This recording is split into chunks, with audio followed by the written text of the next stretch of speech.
Parte da Verona questo progetto, ma in futuro potrebbe essere esteso, perché no, magari in tutto il Veneto. Sicuramente sappiamo che Verona è la base di partenza perché qui è il luogo nel Veneto in cui ci sono maggiori matricolazioni, maggiori revisioni, anche perché il parco circolante, soprattutto nei pesanti, è veramente importante. E tra le altre è probabilmente il settore più difficile da controllare e più ostico perché evidentemente i centri di revisione hanno molte difficoltà nell'ambito del controllo dei mezzi pesanti. Diciamo che questa è una base di partenza per poter estendere il progetto anche a livello regionale. Chiaramente ci sono già altre province che sono interessate e ci hanno chiesto come funziona.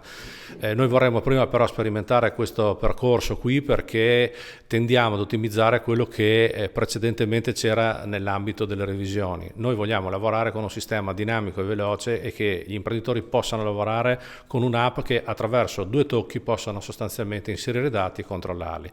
Una cosa importante, prima di tutto questo è un prodotto aperto, cioè qui non ci sono i soci di Casa Artigiani, questo è un prodotto che riguarda la categoria e pertanto è una situazione che riguarda tutto il settore, indipendentemente, è gratuita, quindi è un'app che non ha un costo, viene soltanto gestita da noi perché per accordi con la Camera di Commercio questo è il percorso più che altro perché non si blocchi e l'ultima cosa importante è la moralità con cui deve essere utilizzato, cioè un autoriparatore che accede a questo tipo di app deve non soltanto venire a consultare i dati ma impegnarsi anche a caricare i dati anomali che riscontra perché questo è il funzionamento del sistema, se così non è non ha senso che esista.